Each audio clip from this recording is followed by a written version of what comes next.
Hello प्यारे दोस्तों।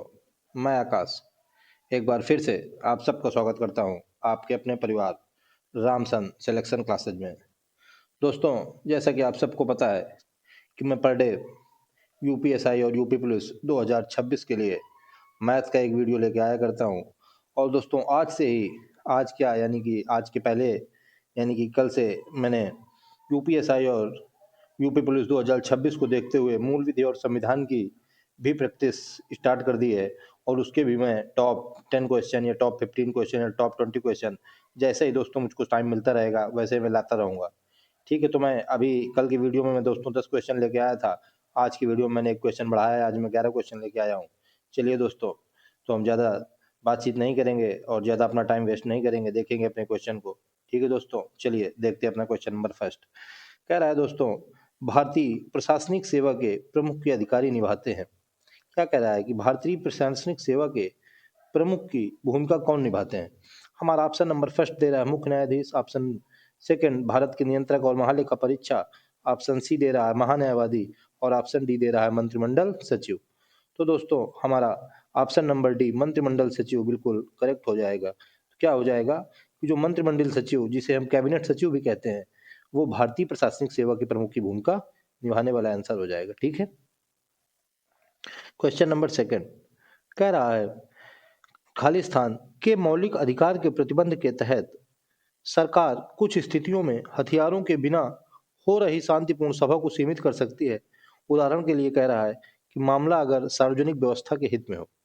तो कह रहा है कि कौन सा अधिकार है कि उसके प्रतिबंध के तहत सरकार कुछ स्थितियों में हथियार के बिना जो हम लोग शांतिपूर्ण सभा कर रहे हैं उसको भी वो स्थगित कर सकती है, वह उसमें भी रोक लगा सकती है। तो इसमें दोस्तों हमारा बिल्कुल साफ सीधा दिखाई दे रहा है कि जो हमारा स्वतंत्रता का मौलिक अधिकार है उसके प्रतिबंध के तहत भी सरकार कुछ स्थितियों में हमारी सभा को भंग कर सकती है। तो हमारा ऑप्शन नंबर ए बिल्कुल करेक्ट हो जाएगा। ठीक है, क्वेश्चन नंबर थर्ड कह रहा है, सूचना का अधिकार अधिनियम के अनुसार यदि मांगी गई जानकारी एक व्यक्ति के जीवन और स्वतंत्रता से संबंधित है। कैसी है?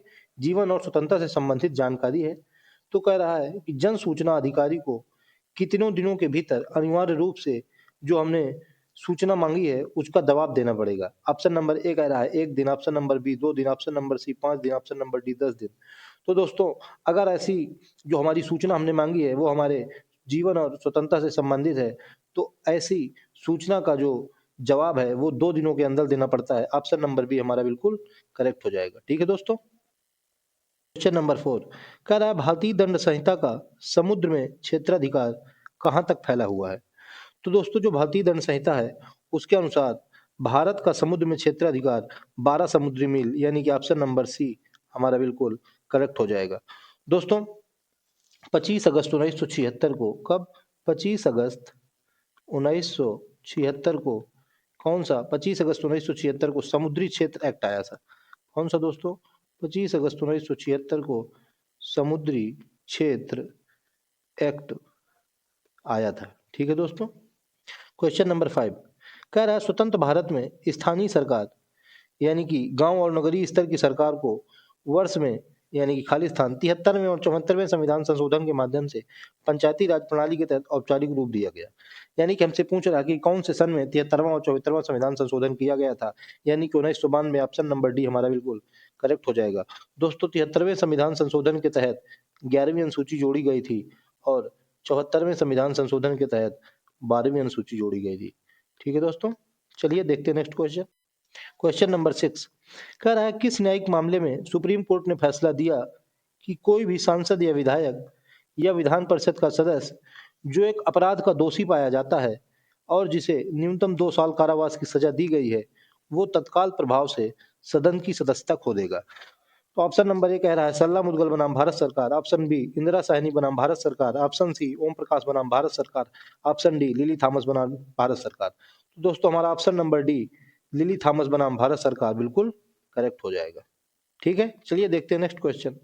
चलिए दोस्तों देखते हैं क्वेश्चन नंबर 8 कह रहा है, भारत के राष्ट्रपति को खालिस्तान किस प्रणाली के अनुसार एक निर्वाचक मंडल के सदस्यों द्वारा चुना जाता है।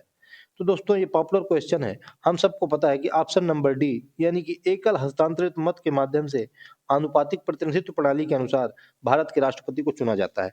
ठीक है दोस्तों, तो इसमें दोस्तों हमारा आर्टिकल जो 55 है, आर्टिकल 55 के अनुसार भारत के राष्ट्रपति को एकल हस्तांतरित मत के माध्यम से चुना जाता है। ऑप्शन नंबर डी हमारा बिल्कुल करेक्ट हो जाएगा। क्वेश्चन नंबर 9 कह रहा है पंचायती राज व्यवस्था की 3 स्तरीय संरचना है, इनमें से कौन सी 3 स्तरीय प्रणाली के निम्नतम स्तर पर है? कह रहा है option number A Gram Sabha, option number B Gram Panchayat, option number C Panchayat समितियां, ऑप्शन नंबर डी जिला। तो हमसे पूछ रहा है कि जो पंचायती राज व्यवस्था है उसमें सबसे निचले नंबर पर या तीसरे नंबर पर क्या है? तो हमारा दोस्तों ऑप्शन नंबर बी यानी कि ग्राम पंचायत बिल्कुल करेक्ट हो जाएगा। ठीक है दोस्तों, हमारे कौन कौन से, हमारा सबसे पहले होता है जिला परिषद, उसके बाद होता है क्षेत्र पंचायत, सबसे पहला जिला परिषद नंबर 1 में, नंबर 2 में होता है दोस्तों क्षेत्र पंचायत और नंबर 3 में होता है ग्राम पंचायत। ठीक है, चलिए दोस्तों देखते हैं अपना क्वेश्चन नंबर 10। कह रहा है मंत्रियों की परिषद सामूहिक रूप से खाली स्थान को जवाबदेह है।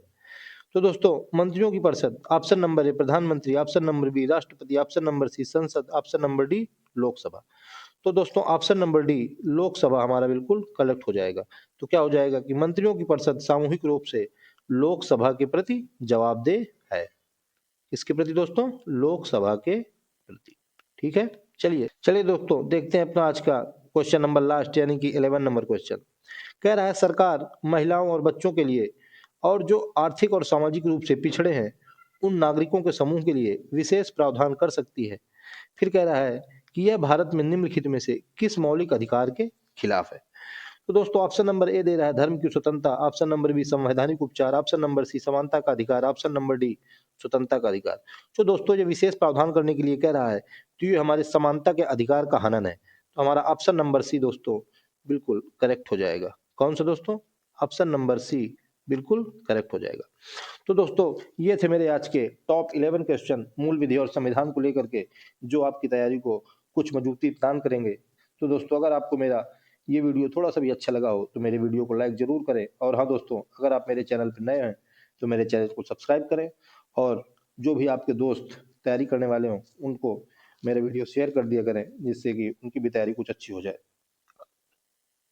तो दोस्तों आज की वीडियो में इतना ही, मिलते हैं नेक्स्ट वीडियो में, तब तक के लिए सबको जय हिंद जय श्री राम।